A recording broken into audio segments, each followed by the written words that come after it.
है दोस्तों, क्या ब्रेस्ट फीडिंग फीमेल्स या जो माएँ अपने बच्चे को दूध पिला रहे हैं वहाँ पे थायराइड का कुछ इंपॉर्टेंट इम्पैक्ट होगा। आज इसको हम बात करेंगे कि थायराइड के पेशेंट्स में या थायराइड की प्रॉब्लम वाले पेशेंट्स में अगर ब्रेस्ट फीड कर रहे हैं माँ अपने बच्चे को तो क्या स्पेसिफिक इश्यूज अराइज हो सकते हैं और माँ को किस किस चीज़ों का ध्यान रखने की आवश्यकता है।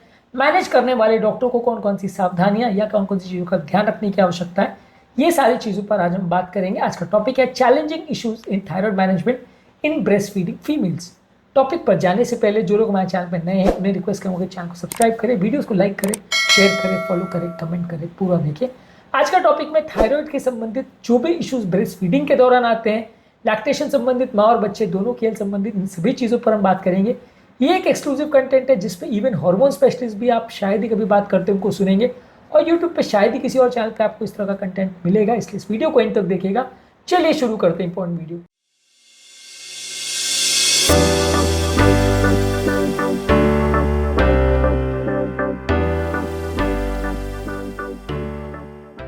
सबसे पहला, फीडिंग जो अब कर रहे हैं उस दौरान जो मेडिसिन चल रही है उनकी सेफ्टी कई बार कॉम्प्रोमाइज़ हो सकती है।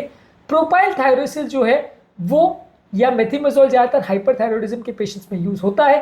ज़्यादातर मेथिमेजोल को प्रेफर किया जाता है कि उसके साइड इफेक्ट्स कंपेरेटिवली कम है, लेकिन ये मेथिमेजोल जो है माँ के दूध में सिक्रीट हो सकता है, बच्चे की बॉडी में जा सकता है। हालांकि बहुत ज़्यादा इससे रिस्क नहीं होता, लेकिन रिस्क हो सकता है, तो ये प्रेफर किया जाता है, लेकिन थोड़ा सा रिस्की है। इसका बच्चे की बॉडी पर कुछ इफेक्ट हो रहा है या नहीं हो रहा है, इसका जांच करना आवश्यक है, पर इसमें इफेक्ट हो सकता है।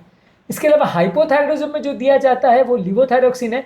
ये भी ज़्यादातर ब्रेस्ट फीडिंग में सेफ माना जाता है। इसके डोजेस को थोड़ी एडजस्टमेंट की आवश्यकता हो सकती है क्योंकि कभी कभार पेरीपार्टम पीरियड में थायराइड लेवल्स फ्लक्चुएट कर सकते हैं। इसके अलावा ब्रेस्ट फीडिंग के दौरान आपको फ्रीक्वेंट मॉनिटरिंग की आवश्यकता है क्योंकि बार बार हर स्टेज के दौरान हर लेवल पर जितना माँ बच्चे को फीड करे उसके हिसाब से थायराइड लेवल्स और उसकी हार्मोन की रिक्वायरमेंट में फ्लक्चुएशन आ सकता है। मेडिसिन की डोजेस की रिक्वायरमेंट में चेंजेस की आवश्यकता पड़ सकती है, इसलिए रेगुलरली मॉनिटर करने की आवश्यकता है। हर 1-2 महीने में रेगुलर चेक करते रहे यदि पहले माँ को थायराइड की प्रॉब्लम की हिस्ट्री है तो। इसके अलावा अगर हम बात करेंगे लैक्टेशन पर, दोनों हाइपोथायरॉयडिज्म और हाइपरथायरॉयडिज्म दोनों ही बच्चे के फीडिंग पर अफेक्ट करते हैं। हाइपोथायरॉयडिज्म में ब्रेस्ट मिल्क की क्वालिटी और प्रोडक्शन दोनों अफेक्ट हो सकता है। इसकी वजह से कई बार प्रॉपर फीडिंग हो ही ना पाए, ऐसा भी हो सकता है यदि माँ हाइपोथायरॉयड है तो। सिमिलरली हाइपरथायरॉयडिज्म में भी ये होता है, यहाँ पे भी मिल्क सप्लाई कॉम्प्रोमाइज हो सकता है और यहाँ पे भी ओवरऑल जो कंडीशन है वो स्ट्रेस की वजह से माँ का फीडिंग कॉम्प्रोमाइज हो सकता है। तो ये दोनों ही कंडीशन अगर सीवियर है तो माँ की ब्रेस्ट फीडिंग को कॉम्प्रोमाइज कर सकते हैं। इसके अलावा फीडिंग के दौरान पोस्टपार्टम थायराइडाइटिस का एक इशू आ सकता है। चाइल्ड बर्थ के दौरान माँ के बॉडी में एंटीबॉडीज बन सकते हैं जिसकी वजह से पेशेंट को कई बार हाइपरथायरॉयडिज्म बाद में हाइपोथायरॉयडिज्म ऐसे सिम्टम्स देखने को मिल सकते हैं, तो इसके लिए मॉनिटरिंग की आवश्यकता है। इसके अलावा अगर किसी माँ को ग्रेव्स डिजीज का प्रॉब्लम है तो वो भी कंटिन्यूसली फॉलोअप की आवश्यकता होती है क्योंकि ये सिम्टम्स भी डिलीवरी के बाद बढ़ सकते हैं, फीडिंग के दौरान बढ़ सकते हैं, तो इस पर भी विशेष ध्यान देने की ज़रूरत है। इसके अलावा ब्रेस्ट फीडिंग के दौरान आयोडीन की रिक्वायरमेंट बॉडी में बढ़ जाती है। अगर माँ हाइपोथायरॉयड है या नहीं, दोनों ही सूरतों में ज़्यादा आयोडीन की बॉडी की रिक्वायरमेंट हो जाती है, इसलिए आयोडीन सप्लीमेंट्स की ज़्यादा आवश्यकता होती है। खासकर अगर माँ अगर पहले से डेफिशिएंट है, उसके बॉडी में आयोडीन का स्टोर्स नहीं है, तो उसको ज़्यादा आयोडीन की सप्लाई देनी पड़ेगी। इसके अलावा आपको पेशेंट को और उसकी फैमिली मेंबर्स को प्रॉपर्ली एजुकेट करने की आवश्यकता है। हाइपो और हाइपोथायरॉयडिज्म किस तरह की बीमारी है, क्या इसके लक्षण होते हैं, हाइपो में क्या होता है, हाइपर में क्या होता है, माँ को क्या तरह के प्रॉब्लम्स आ सकते हैं, ये सारी चीज़ों के बारे में माँ और उसकी फैमिली मेंबर्स को प्रॉपर्ली एजुकेट करने की आवश्यकता है कि फीडिंग के दौरान क्या क्या चीज़ें इश्यूज हो सकती हैं, लैक्टेशन इफेक्ट हो सकता है या नहीं हो सकता है, बच्चे को साइड इफेक्ट हो सकते हैं या नहीं हो सकते। ये सारी चीज़ों के बारे में जानना और समझना ज़रूरी है क्योंकि अक्सर ऐसा होता है कि जब कभी प्रॉब्लम डेवलप हो जाती है तो फिर सारा दोषारोपण चालू हो जाता है कि आपने पहले तो बताया ही नहीं था। इसलिए ये सारी चीज़ें बताना भी ज़रूरी है और उसका डॉक्यूमेंटेशन भी करना ज़रूरी है कि ये चीज़ें हो सकती है। इसलिए माँ और उसकी फैमिली मेम्बर्स दोनों को पूरी डिटेल्स में ये सारी चीज़ें समझाना समझना ज़रूरी है ताकि वो सिचुएशन को बेटर वे में मैनेज कर सकें। इसके अलावा कई बार पेरीपार्टम पीरियड में या फिर ब्रेस्ट फीडिंग के दौरान माँ को एंग्जाइटी स्ट्रेस हो सकता है जो कि हाइपरथायरॉयडिज्म में ज़्यादा कॉमन है। इस तरह के पेशेंट को भी साइकोलॉजिकल ट्रीटमेंट की आवश्यकता पड़ती है, उसके लिए अलग से ट्रीटमेंट की ज़रूरत पड़ सकती है, अलग से दवाओं की ज़रूरत पड़ सकती है, साइकेट्रिक कंसल्टेशन की ज़रूरत पड़ सकती है। यदि है तो उसको प्रॉपर्ली मैनेज करने की आवश्यकता है। इसी तरह से डिप्रेशन भी हो सकता है थायराइड डिस्फंक्शन की पेशेंट्स में।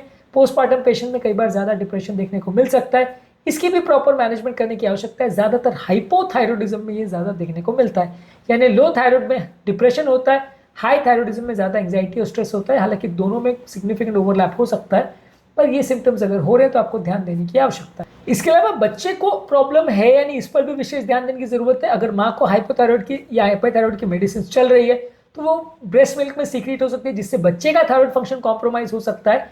कई बार बच्चा भी हाइपो या हाइपरथायराइड हो सकता है। तो ये सारी चीज़ों के लिए माँ का भी जांच जरूरत है, बच्चे की भी जांच की जरूरत है। यदि बच्चे को भी सिग्निफिकेंट प्रॉब्लम आती है तो उसका भी नॉर्मल ग्रोथ और डेवलपमेंट हो रहा है, इसके भी रेगुलर फॉलोअप की जरूरत है।